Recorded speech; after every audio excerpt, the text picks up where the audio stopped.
Casper, what is now the real huge problem with these interest rate hikes? To call it From like central banks. from the central banks. Yeah, we see the central banks increasing interest rates Okay. almost daily. What is the big problem? And what big bank are we going to talk about? Is also in problems or not? Yeah. We already announced it last week, I think, no? Yeah, I You're said I was going talk to. I about said that I was bank, going to and speak about it. you give people an insight, I think, about that bank. Yeah. We're not mentioning it now, or do we? Yeah, we can do it. The Credit Suisse. Yeah. There's only one interesting But bank. Martin will give you an insight. I think you didn't read that on the internet yet. No. I Or on hope YouTube. So. Yeah, somebody talked about it maybe, but for That's us, really for us it's new. Martin, You're going to talk about the bond markets. Yeah, interest rates. Of course, if you look at the ECB, we all know that there were increasements of 50 basis points and later 75 basis points. So that is up. And the expectation is that it will be increased with 75, whatever it's going to be the increase. I don't want to go there. But a lot of people, a lot of investors, they say, okay, what do we see in the market? Mortgage rates are going up. I have laid an example of a really extreme situation that is now in the US. That's all going up. But look, if I look at my savings account, I still don't get anything. No. And they also ask, can I do something about it? And I think, yes, you can do something about it. And I will close down with the solution. But first, more the problem. You have different kind of interest rates. So you have the central bank policy rates, that are the policy rates. And if you look at, for example, the mortgages, that's the capital market rate.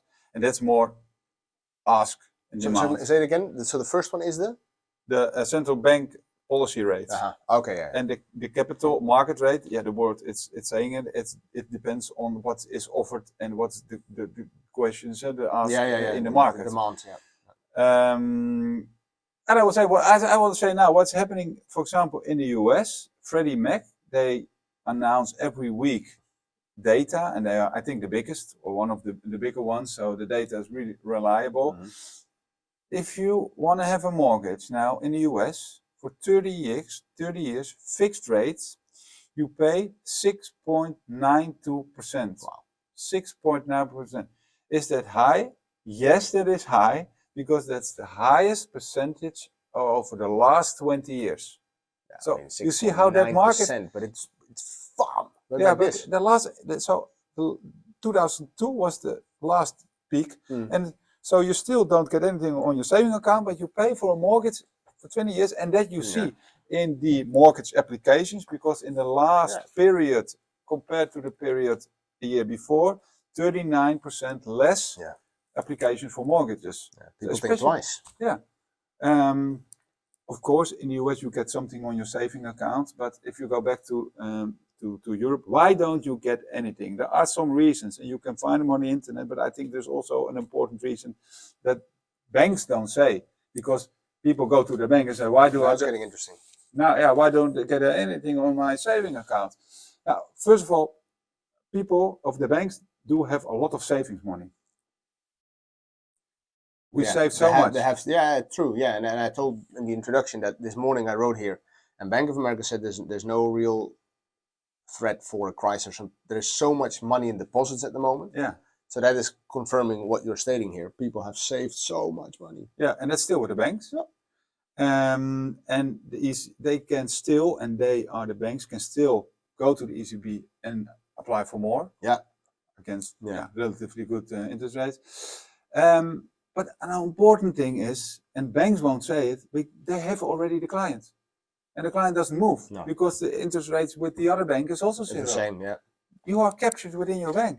And they have they have that money, that's really important. And they have that money. You have a seizure on your money, but the money is actually theirs now. That are the big banks. And you see the smaller banks, they are already in Europe, advertising with some interest rates. Like you had in 2008 iSafe Bank, they collapsed and they went into the market with a couple of percentage more than what the big banks were offering. And if a party offers a lot more, then there's something is going on. Well, for example, Renault Bank is now offering 65 basis points. Yeah. So that's more than zero. 0.75. Yeah, it's 65. Be careful for that. Be careful for that. I have an alternative for you, because if you say I have an amount of money, I think that you should look at investing. And the markets, of course, are really down this year, but it's also a lot of upward potential. I'm not going to go there today, this week, but yeah, of course it can go lower. But there you can earn the money. You can't earn money on your saving account, but you can earn a little bit more than zero. Yes.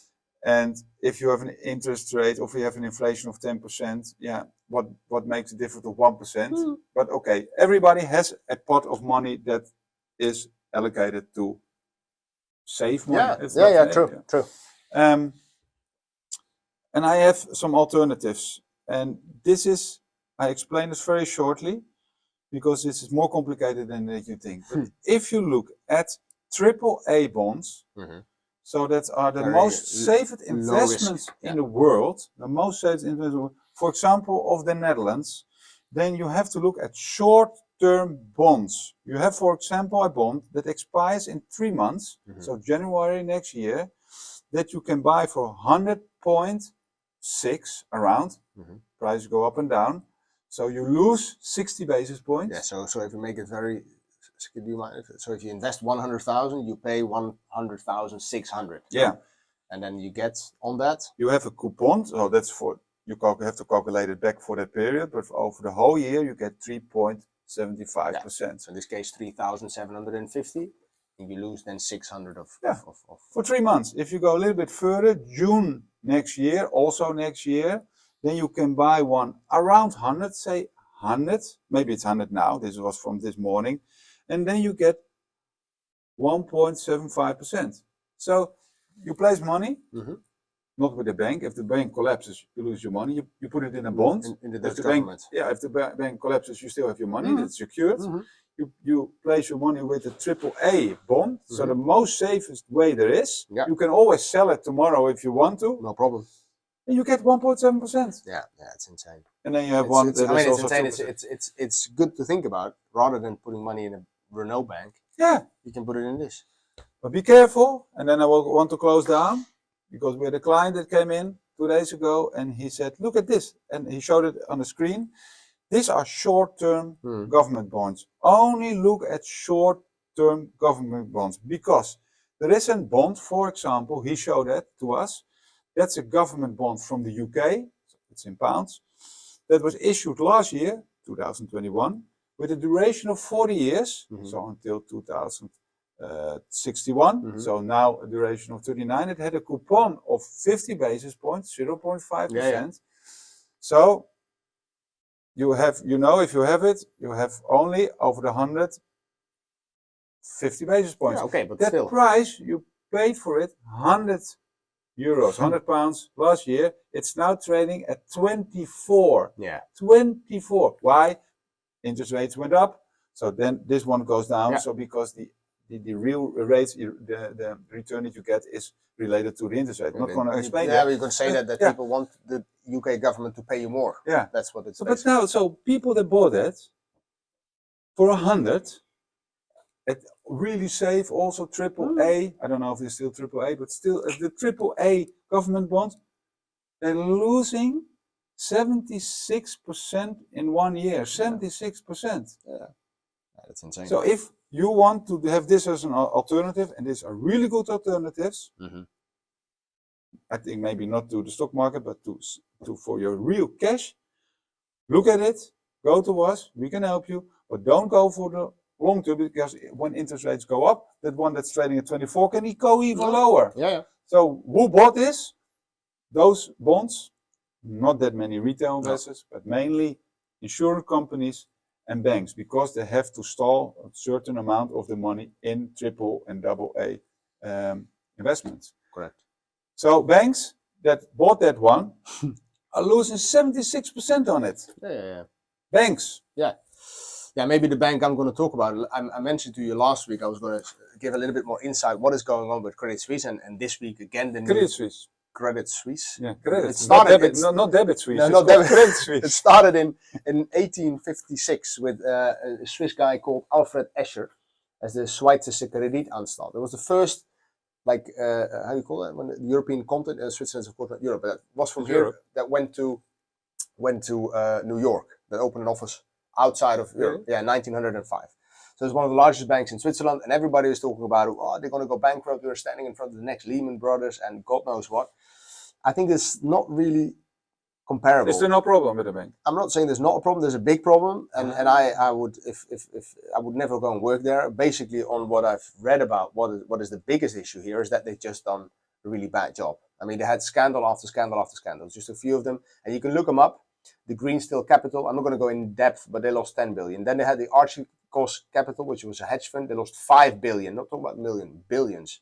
Then they had drug-related money laundering. They helped some Bulgarian drug dealers to money launder some of their drug money. Not a good thing. Information leaks. This year in February, 30,000 clients were on the street and everybody knew what was on their accounts, including the Vatican. And the Vatican bought for 350 million all data that you don't want to share that was public. And then as last, we all know, we talk about the Ukraine war.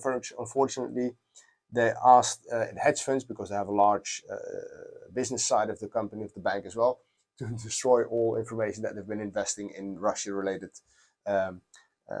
investments. So these are things not from the last 20 or even 100 years, but this is from the last 5 years. issues of the last 24 months.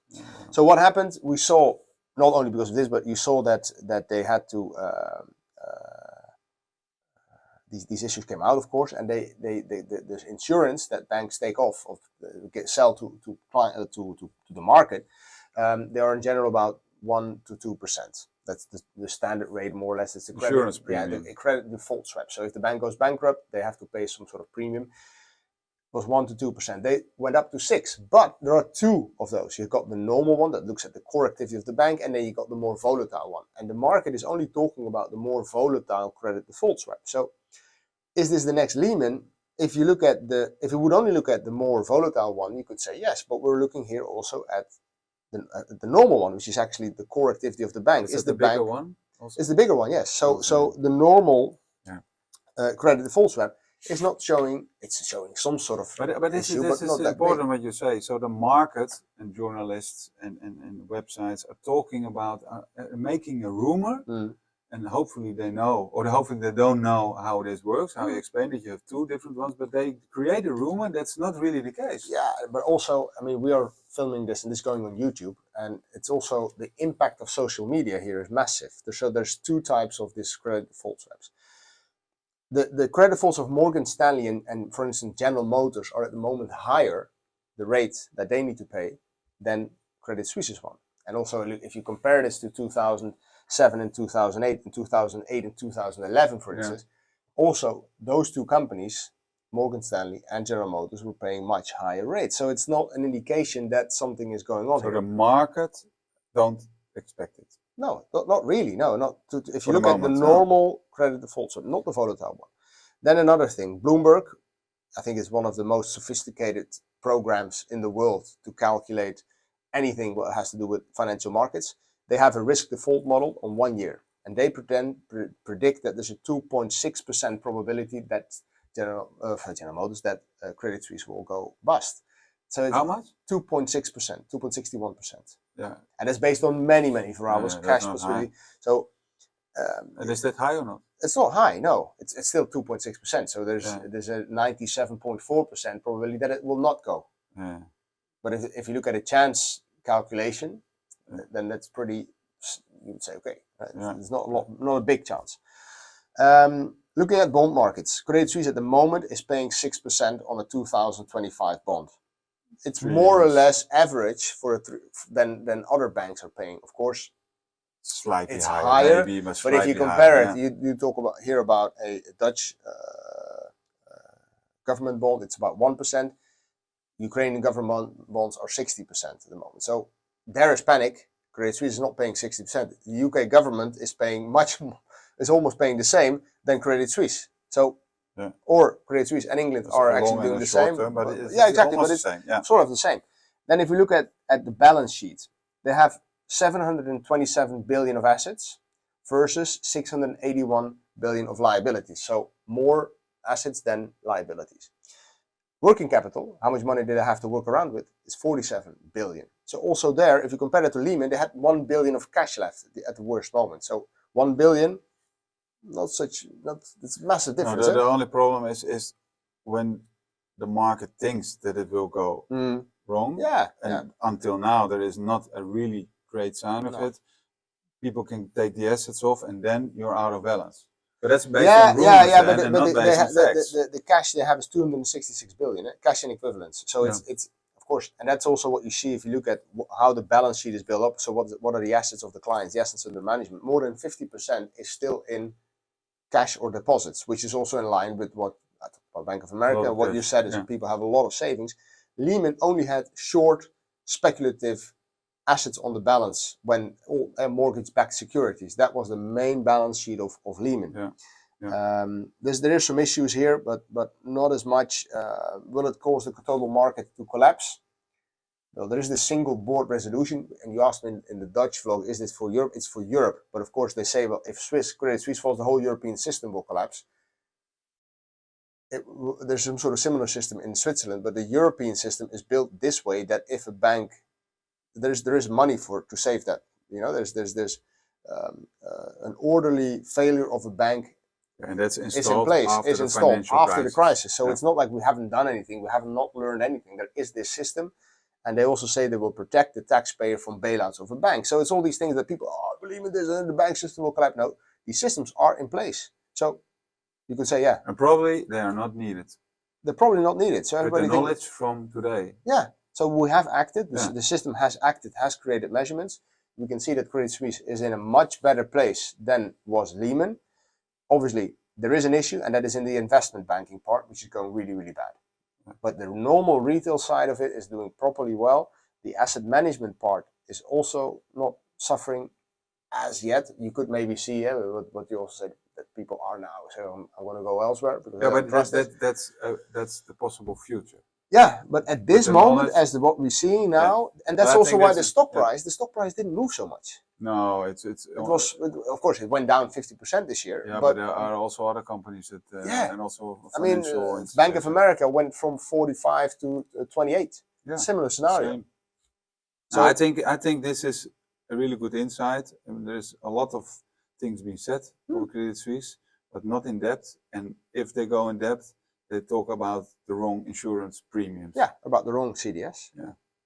So I think this gave a good insight, and I hope we gave you also. I think this positive, because But I do want to make one thing. I would just cover myself here. I'm not saying that you should go buying it. No. I'm not saying you have to short it. No, but I just want to show facts. Yeah, I also showed facts. These are facts. You can invest in this, and this is more safe than if you go to the Renault Bank. Exactly. And you get more premium, more interest rates. Yeah, that are facts we talk about. We try to talk about as many facts as possible. Thank Thank you for watching. Give us your thumb. Thank you very much.